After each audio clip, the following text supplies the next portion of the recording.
Hey, this is Max. Welcome back to another CSR2 video. I'm here with the Chiron Pur Sport. Now that the Hypercar Trinity Cup is about to be over, what are you going to do with this car other than showdown? Or can we still use it in the future in live? With any of these Bugattis, one of the key things you have to know is that they're all dyno beating cars if you set them up right. In the case of the Chiron Pur Sport, it seems to benefit a lot from both body and transmission stage 6s, and that's why I'm leveraging those two for the purpose of this build. Everything else is stage 5 or less, as you can see. Stage 5 nitrous, 3 tire, 3 engine, 5 turbo, 3 intake. Now, this car, because it's not a low performance point high evo car, it will not get a lot of lobby advantage against the lower lobbies, such as, say, for example, anything slower than 9.5, where a bunch of tier 4 cars with real high evo would be in there with no more than 674 performance points. So one of the ways to avoid dealing with that situation is by moving out of those lobbies and jumping into some of these slightly faster lobbies where you're dealing with other tier 5 cars. Of course, there are plenty of low performance point high evo tier 5 cars that will challenge you, especially the favorite of many, the F1. However, because your car is also a dyno beating car, if you play your cards right with this build, with the relatively high evo and fair performance point, you should not be at a disadvantage. Even though you won't have an advantage in the lobby, it will still be viable for winning in the particular lobby if needed. However, you're probably going to want to slow down quite a bit near the end to make sure that you're not outrunning the lobby. One of the things I don't do coming in is I don't outrun the lobby immediately. I want to find out where I am before I start running it hard. Matching up with a swapper initially may help you with that because it'll let you kind of set your lobby with this car so you don't end up running the car super hard. All right, he's obviously not ready to do another race, so race refused. That's fine. I am using no pay no play name here. This is the video account, so I'm just using this here to record this particular video. So let's go ahead and take on someone else. That's a dyno beater. This one just has lobby advantage. So as you can see, this is not exactly an easy lobby where you're just gonna run over everybody. On the other hand, with the capability to beat dyno, I could run it a little harder when needed just to win. So let's go ahead and run it this time a little bit on the harder side because I already gave up a win and I don't want to give up 2. All right, so I am going to run it and then watch him catching up. And I just beat him by a little bit. Now, I don't like this track because the inline's actually here. It's kind of hard to judge it. So sometimes you have to push it really hard. Now, mind you, my dyno's a 9.4. I had to run a 9.237. It's pushing the upper edge of this lobby, but it's not quite busting the lobby. So this should not get me kicked out of the lobby with 1 or 2 races, unlike if you were breaking the lobby by a ton, you will get kicked out almost immediately after making a run. So here, even though I ran a 9.2 something, the computer is still considering that this is somewhat in the lobby and therefore still not quite a punishment deserving run. You're not going to just get booted at this point, okay? Mind you, the F1 that I just raced is also running a advantage in this lobby because of its setup and therefore is pretty strong. Oh, I lost that one too. You have to actually beat them at that line. That's the part that is hard to judge because of the switching on the angle. But notice even the car like this is only doing about a 9.39 in the lobby. So my 9.4 dyno is pretty safe in here. It's just a matter of tweaking my run techniques to make sure that I'm able to stay within the lobby and still win. Okay, so let's go ahead and so this guy's probably down tuned by a ton, 200K. you know, the regular Chiron can definitely down tune by about a second, so I wouldn't exactly want to run that. All right.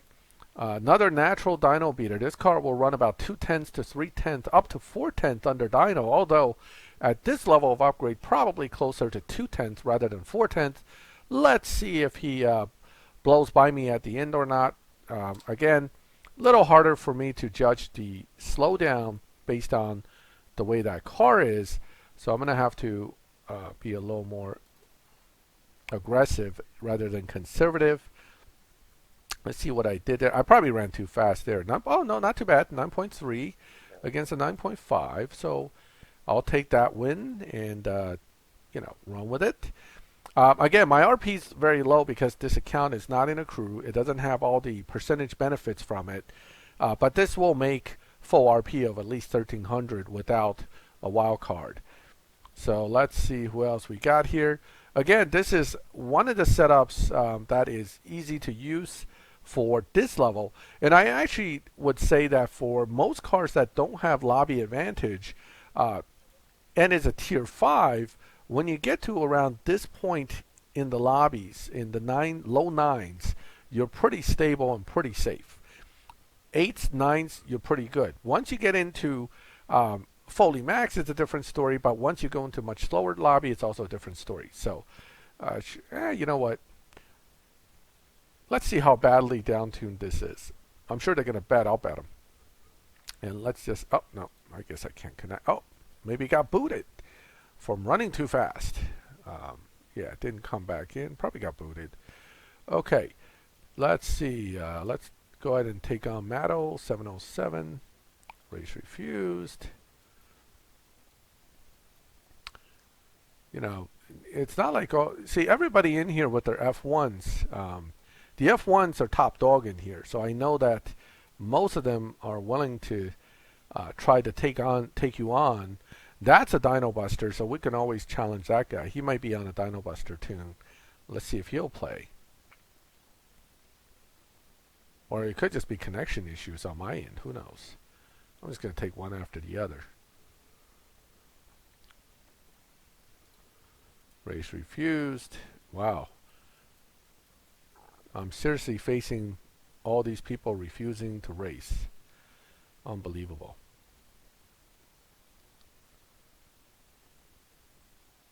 All right, so this will be the last one because I'm having the feeling this lobby is full of people that want secure wins rather than racing somebody they may not win against. Of course, I want secure wins too. We all do. But he passed me at the very end there.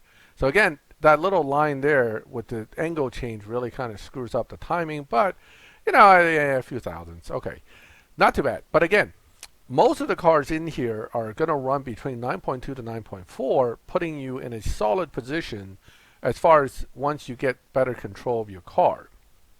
Let's take a look again at the tune and the dyno, and let's take a look to see why this car is competitive here. So again, my dyno is a 9.438, not too far off from what the cars are running in the lobby.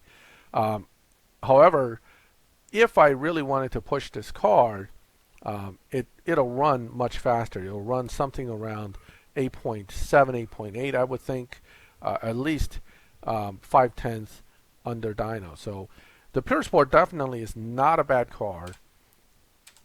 And if you know how to control it, you can get quite a bit of leg out of this car over time.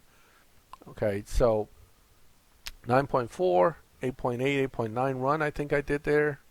8.948. So you can, again, you're not going to kill anybody with this, but it's certainly very easy to control the car to go ahead and get a good run within that lobby, and you're able to take on anybody that you want to generally beat unless they're severely down-tuned. If you don't run under 9.1s, generally speaking, after 10-15 races, the car should be stable and stay in the lobby. So this is one of the Trinity cars I'm doing this kind of a video on. I will also show you in different videos my feelings about the FXXK Evo, as well as a video on the TS1, both of which are good as well, but not nearly as good as the Chiron in flexibility. The TS1 has its own advantage. The FXXK Evo is kind of bad, but it does have one possible setup that will at least allow it to bust dyno and potentially do something. Okay, so that is the Chiron Pur Sport from the Trinity, Hyperworld Trinity, and that is one of the live racing tunes. That is not obviously the only live racing tune possible. There are quite a few different ways to set it up, but this is the one I'm just showcasing as part of this video. If you have any questions about why I did what I did with the part selection or anything like that, feel free to ask. If you like the video, leave a like. If you like my channel and would like to get notifications when I put out videos like this, hit the bell, subscribe, hit the bell so you can get the notifications. And as always, thank you for watching my videos. I'll catch you next time.